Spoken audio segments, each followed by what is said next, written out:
ಮುಂದೆ ರೇಣುಕಾಸ್ವಾಮಿ ತಾಯಿ ಕೊಟ್ಟಿರೋ ಹೇಳಿಕೆ ಬಗ್ಗೆ ಪವಿತ್ರ ಗೌಡ ಪರ ವಕೀಲ ಬಾಲನ್ ಪ್ರಶ್ನೆ ಮಾಡಿದ್ದಾರೆ. ಇನ್ನೂ ಕೆಲವು ಹೇಳಿಕೆಗಳನ್ನು ನಾನು ಹೇಳಿಲ್ಲ ಅಂತ ಸ್ವಾಮಿ ತಾಯಿ ಹೇಳಿದ್ದಾರೆ. ನಿಮ್ಮ ಮಗ ಕೋರ್ಟ್ ಕೇಸ್ಗೆ ಹೋಗ್ತಾ ಇದ್ದಿದ್ದು ಗೊತ್ತಾ? ಬಜರಂಗ ದಳದ ಹುಡುಗರ ಜೊತೆಗೆ ಓಡಾಡ್ತಾ ಇದ್ದಿದ್ದು ಗೊತ್ತಾ? ನಿಮ್ಮ ಮಗನನ್ನ ಬಂಧಿಸಿದ್ರು ಅನ್ನೋದು ಗೊತ್ತಿದ್ಯಾ? 4 ಪೇಜ್ ಸ್ಟೇಟ್ಮೆಂಟ್ಗಳನ್ನ ನೀವು ಕೊಟ್ಟಿಲ್ವಾ? ನೀವು ನಿಮ್ಮ ಪತಿ ಮತ್ತು ನಿಮ್ಮ ಸೊಸೆ ಬಳಿ ಮೊಬೈಲ್ಗಳು ಇತ್ತಾ ಅನ್ನುವಂತಹ ಪ್ರಶ್ನೆಗಳನ್ನ ಬಾಲನ್ ಕೇಳಿದ್ದಾರೆ. ಈ ವೇಳೆ ಕೆಲವು ಪ್ರಶ್ನೆಗಳಿಗೆ ರೇಣುಕಾಸ್ವಾಮಿ ತಾಯಿ ರತ್ನಪ್ರಭಾ ಉತ್ತರ ಕೊಟ್ಟಿದ್ದಾರೆ. ಇನ್ನು ರೇಣುಕಾಸ್ವಾಮಿ ತಾಯಿಗೆ ಮೇಲಿಂದ ಮೇಲೆ ವಕೀಲ ಬಾಲನ್ ಪ್ರಶ್ನೆ ಕೇಳಿದ್ದಾರೆ. ಹೀಗೆ ಮೇಲಿಂದ ಮೇಲೆ ಪ್ರಶ್ನೆ ಮಾಡ್ತಾ ಇರುವಾಗ ಎಸ್ಪಿಪಿ ಆಕ್ಷೇಪಣೆ ಎತ್ತಿದ್ದಾರೆ. ಹೀಗೆ ಮೇಲಿಂದ ಮೇಲೆ ಪ್ರಶ್ನೆ ಕೇಳ್ತಾ ಇದ್ರಿಂದ ಗಾಬರಿಯಾಗಿದ್ದಾರೆ ಅಂತ ಎಸ್ಪಿಪಿ ಹೇಳಿದ್ರು. ಈ ವೇಳೆ ಆಕ್ಷೇಪಣೆ ಎತ್ತಿದ ಪವಿತ್ರ ಗೌಡ ಪರ ವಕೀಲರಾದ ಬಾಲನ್, ನಾನು ಕ್ರಾಸ್ ಎಕ್ಸಾಮಿನೇಷನ್ ಮಾಡ್ತಾ ಇದ್ದೇನೆ ಎಂದಿದ್ದಾರೆ. ವಾದ ಪ್ರತಿವಾದ ಆಲಿಸಿ ವಿಚಾರಣೆಯನ್ನ ನಾಳೆಗೆ ಮುಂದೂಡಲಾಯಿತು.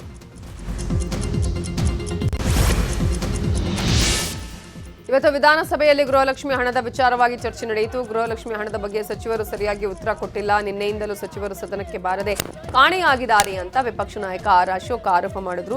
ಫೆಬ್ರವರಿ ಮಾರ್ಚ್ ತಿಂಗಳ 5,000 ಕೋಟಿ ಎಲ್ಲಿ ಹೋಯಿತು? ಸರಿಯಾದ ಉತ್ತರ ಕೊಡಿಸಬೇಕು ಅಂತ ವಿಪಕ್ಷಗಳು ಪಟ್ಟು ಹಿಡಿದವು. ಈ ವೇಳೆ ಸದನವನ್ನ ತಪ್ಪು ದಾರಿಗೆ ಎಳೆಯುವ ಆರೋಪ ಸುಳ್ಳು ಅಂತ ಸಚಿವ ಪ್ರಿಯಾಂಕ್ ಖರ್ಗೆ ಉತ್ತರಿಸಿದ್ರು. ಇನ್ನೊಂದು ಕಡೆ ಸಚಿವರನ್ನ ಕರೆಸಿ ಮಾತಾಡೋಣ ಅಂತ ಸ್ಪೀಕರ್ ಹೇಳಿದ್ರು. ಸ್ಪೀಕರ್ ಮಾತಿಗೂ ಸಮಾಧಾನಗೊಳ್ಳದ ವಿಪಕ್ಷ ಸದಸ್ಯರು ಸದನದ ಬಾವಿಗಿಳಿದು ಪ್ರತಿಭಟನೆ ಮಾಡಿದ್ರು.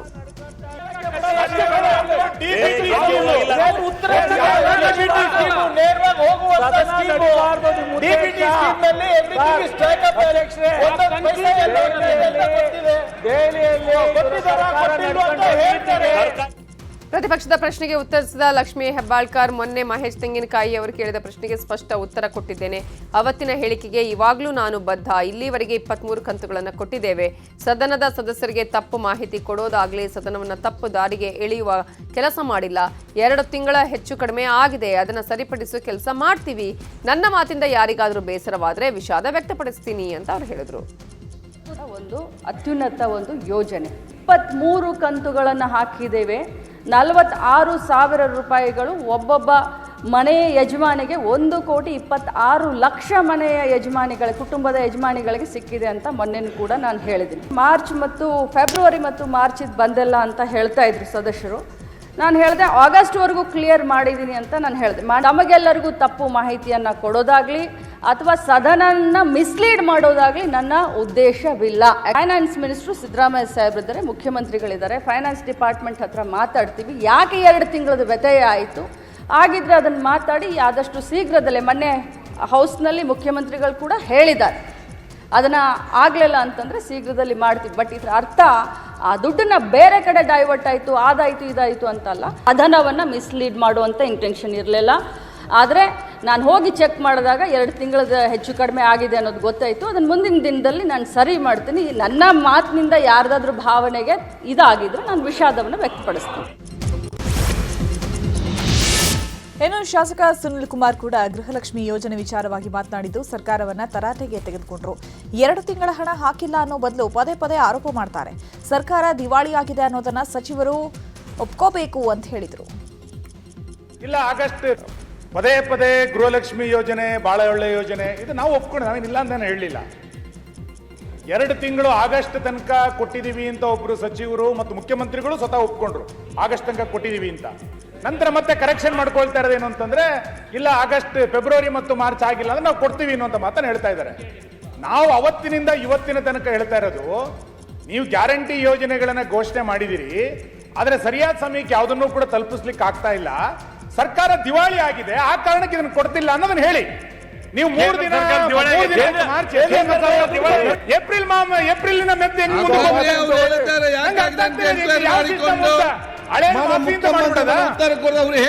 ಒಪ್ಕೊಂಡ್ಬಿಡಿ ಅಷ್ಟೇ. ಗೃಹಲಕ್ಷ್ಮಿ ವಿಚಾರವಾಗಿ ವಿಪಕ್ಷದ ಪ್ರಶ್ನೆಗೆ ಡಿಸಿಎಂ ಡಿಕೆ ಶಿವಕುಮಾರ್ ಕೂಡ ಪ್ರತಿಕ್ರಿಯೆ ಕೊಟ್ಟಿದ್ದಾರೆ. ಸೆಪ್ಟೆಂಬರ್ವರೆಗೆ ಗೃಹಲಕ್ಷ್ಮಿ ಹಣ ಬಿಡುಗಡೆ ಮಾಡಲಾಗಿದೆ. ಈ ಬಗ್ಗೆ ಸಿಎಂ ಕೂಡ ಸ್ಪಷ್ಟನೆ ಕೊಟ್ಟಿದ್ದಾರೆ. ನಮ್ಮ ಸರ್ಕಾರದ ಮೇಲೆ ಬೊಟ್ಟು ಮಾಡುವವರು ಕೇಂದ್ರ ಸರ್ಕಾರ ಕೊಡುವ ಬಾಕಿ ಹಣದ ಬಗ್ಗೆ ಯಾಕೆ ಮಾತಾಡಲ್ಲ?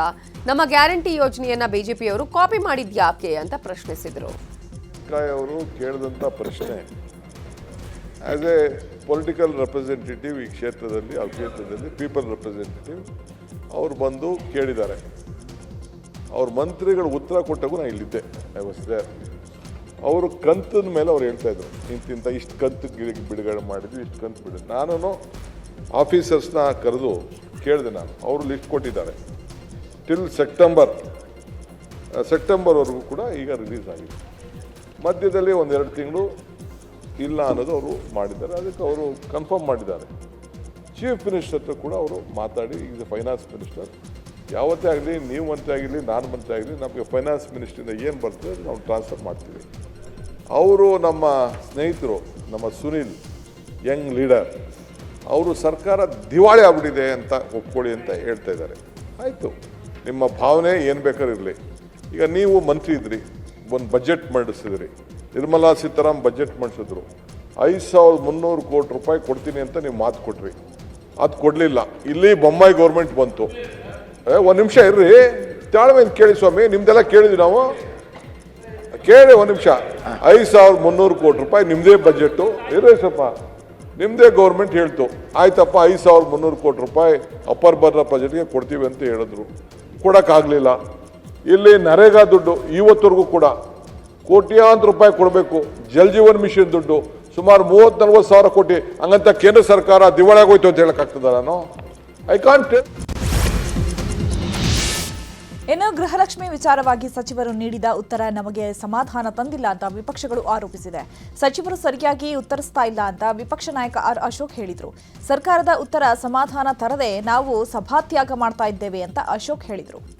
ಸದನಕ್ಕೆ ಫೆಬ್ರವರಿ ಮಾರ್ಚಲ್ಲಿ 5,000 ಕೋಟಿ ಹಣವನ್ನ ಕೊಡದೆ ಯಾರು ತಾಯಂದಿರಿದ್ದಾರೆ ಕರ್ನಾಟಕದಲ್ಲಿರುವಂತ 1,26,00,000 ತಾಯಂದಿರಿಗೆ ಮೋಸ ಮಾಡಿದ್ದಾರೆ. ಗೃಹಲಕ್ಷ್ಮಿ ಹಣ ಬರದೆ ನಾವು ಪ್ರಶ್ನೆ ಮಾಡಿದ್ದು, ಈ ಹಣ ಎಲ್ಲೋಯ್ತು? ಫೆಬ್ರವರಿ ಮಾರ್ಚಲ್ಲಿ ಕೊಟ್ಟಿಲ್ಲ ಅಂದ್ರೆ ಈ ಹಣ ಎಲ್ಲೋಯ್ತು? ಆ ಟೈಮಲ್ಲಿ ಫೆಬ್ರವರಿ ಮಾರ್ಚಲ್ಲಿ ನಿಮ್ಮ ಖಜಾನೆ ಖಾಲಿ ಆಗಿತ್ತಾ? ಹಣ ಇರ್ಲಿಲ್ವಾ ನಿಮ್ಮ ಹತ್ರ? ಬಿಕಾರಿ ಆಗಿತ್ತಾ ಸರ್ಕಾರ? ಯಾಕೆ ಮಹಿಳೆಯರಿಗೆ ಮೋಸ ಮಾಡ್ತೀರಾ? ಅವರ ಕನಸುಗಳಿಗೆಲ್ಲ 2 ತಿಂಗಳು ಕಲ್ಲು ಹಾಕ್ಬಿಟ್ರಿ, ಮೋಸ ಮಾಡಿದ್ರಿ, ದ್ರೋಹ ಮಾಡಿದ್ರಿ. ಅಧಿಕಾರಿಗಳು ತಪ್ಪುಗಳನ್ನ ಬರ್ಕೊಟ್ರೆ ಅದನ್ನೇ ತಂದು ಓದ್ತಿರಲ್ಲ ಯಾಕೆ? ಲಕ್ಷ್ಮೀ ಹೆಬ್ಬಾಳ್ಕರ್ ಅನುದಾನ ವಿಚಾರದಲ್ಲಿ ತಾರತಮ್ಯ ಆಗ್ತಿದೆ ಅಂತ ಆಡಳಿತ ಪಕ್ಷದ ಶಾಸಕರಾದ ರಂಗನಾಥ್ ನಿನ್ನೆ ಸದನದಲ್ಲಿ ಆರೋಪ ಮಾಡಿದ್ರು. ಮಧುಗಿರಿ ಕ್ಷೇತ್ರಕ್ಕೆ ನನ್ನ ಕ್ಷೇತ್ರಕ್ಕಿಂತಲೂ ಹೆಚ್ಚಿನ ಅನುದಾನ ನೀಡಲಾಗಿದೆ ಅಂತ ಆರೋಪಿಸಿದ್ರು. ರಂಗನಾಥ್ ಆರೋಪಕ್ಕೆ ರಾಜಣ್ಣ ತಿರುಗೇಟು ಕೊಟ್ಟಿದ್ದಾರೆ. ಬೆಳಗಾವಿಯಲ್ಲಿ ಮಾತನಾಡಿದ ಅವರು, ಅನುದಾನ ಏನು ನಾನು ಕೊಡೋದಾ? ಅವ್ರ ಕ್ಷೇತ್ರಕ್ಕೆ ಏನ್ ಬೇಕೋ ಅದನ್ನ ಸರ್ಕಾರದಿಂದ ಪಡಿಬೇಕು. 1,000 ಕೋಟಿ ನಾನು ತಡೆ ಹಿಡಿದಿಲ್ಲ. ಸಿಎಂ ಡಿಸಿಎಂ ಅವರ ದಯೆ ಪ್ರೀತಿಯಿಂದ ನನ್ನ ಕ್ಷೇತ್ರಕ್ಕೆ 1,000 ಕೋಟಿ ಅನುದಾನ ಕೊಟ್ಟಿದ್ದಾರೆ. ಅನುದಾನ ವಿಚಾರವಾಗಿ ರಂಗನಾಥ್ ಮಾಧ್ಯಮದ ಮುಂದೆ ಚರ್ಚೆಗೆ ಬರಲಿ ಅಂತ ಸವಾಲ್ ಹಾಕಿದರು. ನ್ಯಾಷನಲ್ ಹೆರಾಲ್ಡ್ ಪ್ರಕರಣದ ಬಗ್ಗೆ ಸದನದಲ್ಲಿ ಚರ್ಚೆಗೆ ಕಾಂಗ್ರೆಸ್ ಬಿಗಿ ಪಟ್ಟು ಹಿಡಿದಿತ್ತು. ನ್ಯಾಷನಲ್ ಹೆರಾಲ್ಡ್ ಪ್ರಕರಣದ ಬಗ್ಗೆ ಚರ್ಚೆಗೆ ಅವಕಾಶ ಕೊಡಬೇಕು. ಕೇಂದ್ರದ ಕೆಲವು ತನಿಖಾ ಸಂಸ್ಥೆಗಳ ವಿರುದ್ಧ ನಾವು ನಿರ್ಣಯ ತಗೋಬೇಕು ಅಂತ ಕಾಂಗ್ರೆಸ್ ಶಾಸಕ ಪೊನ್ನಣ್ಣ ಪ್ರಸ್ತಾಪಿಸಿದರು. ಈ ವೇಳೆ ಬಿಜೆಪಿ ಶಾಸಕರು ವಿರೋಧ ವ್ಯಕ್ತಪಡಿಸಿದರು. ಇದು ಶೂನ್ಯ ವೇಳೆಯ ವಿಚಾರ ಅಲ್ಲ ಅಂತ ಹೇಳಿದರು.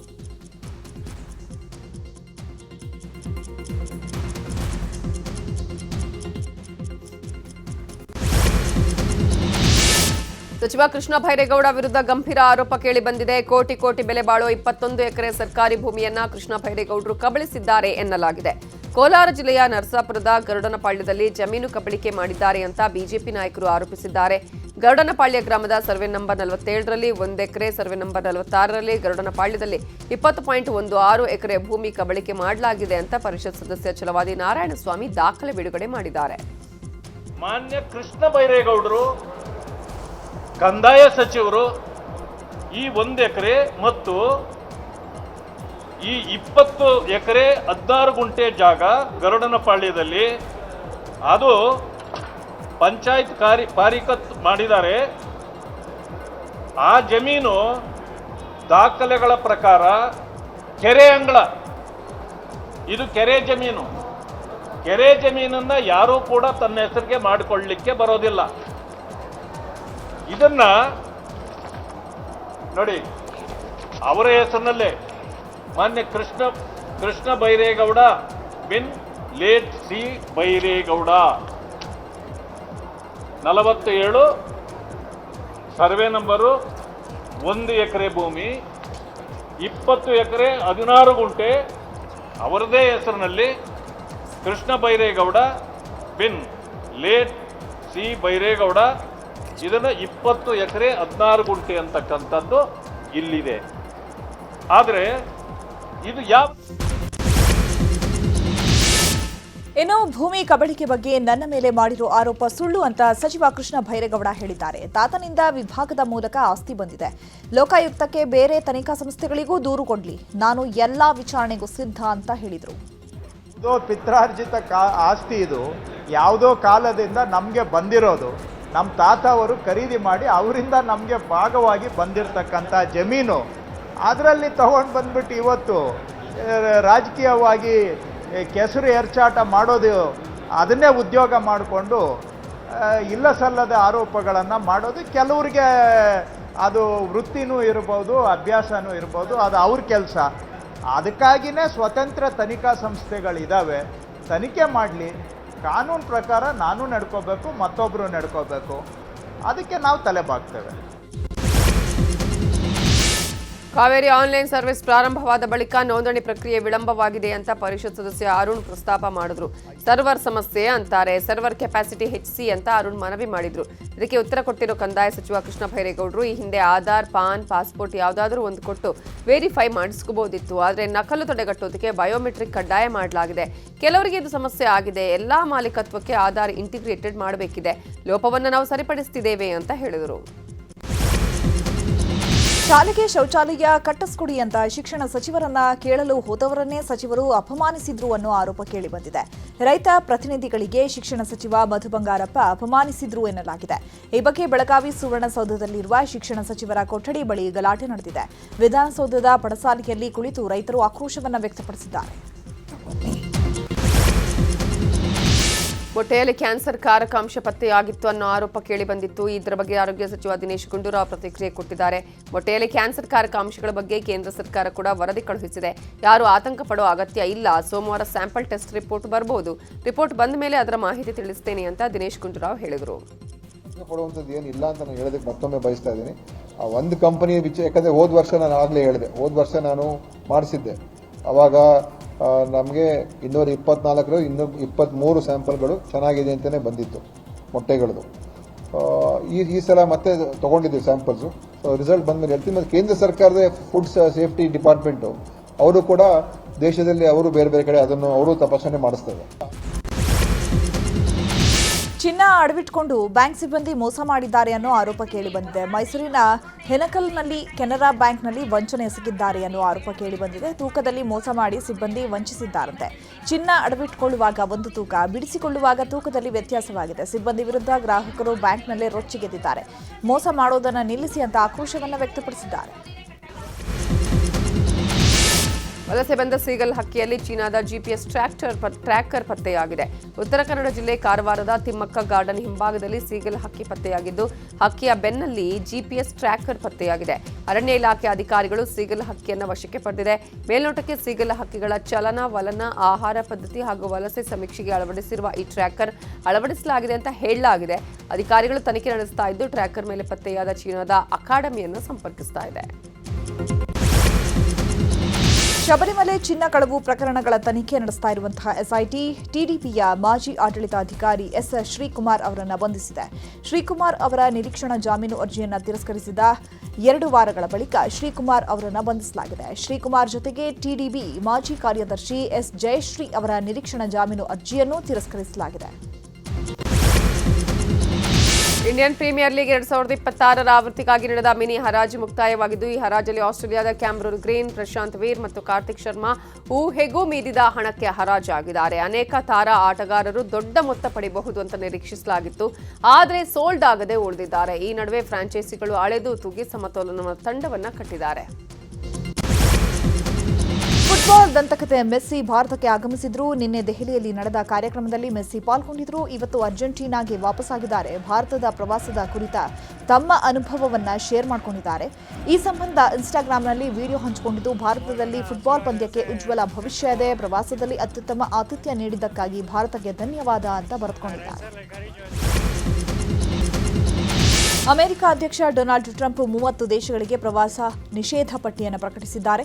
ನ್ಯಾಷನಲ್ ಗಾರ್ಡ್ ಟ್ರೂಪ್ನ 2 ಯೋಧರನ್ನ ಹತ್ಯೆ ಮಾಡಿದ ಪ್ರಕರಣದಲ್ಲಿ ಅಫ್ಘಾನ್ ಪ್ರಜೆಯನ್ನು ಬಂಧಿಸಿದ ಹಿನ್ನೆಲೆ ವಲಸೆ ಬರುವವರನ್ನ ತಡೆಯಲು ಕೈಗೊಳ್ಳುವಂತಹ ಕಾರ್ಯಯೋಜನೆಯ ಅಂಗವಾಗಿ ಈ ನಿಷೇಧ ಘೋಷಿಸಲಾಗಿದೆ. ಒಟ್ಟು 12 ದೇಶಗಳ ಪ್ರಜೆಗಳು ಅಮೆರಿಕಾಗೆ ಭೇಟಿ ನೀಡುವುದನ್ನು ನಿಷೇಧಿಸಲಾಗಿದ್ದು, ಇತರ 7 ದೇಶಗಳ ನಾಗರಿಕರು ನಿರ್ಬಂಧಗಳನ್ನು ಎದುರಿಸಬೇಕಾಗುತ್ತೆ. ಒಟ್ಟಾರೆ 30ಕ್ಕೂ ಹೆಚ್ಚು ದೇಶಗಳಿಗೆ ಪ್ರಯಾಣ ನಿಷೇಧವನ್ನು ಅಮೆರಿಕ ವಿಸ್ತರಿಸಿದೆ.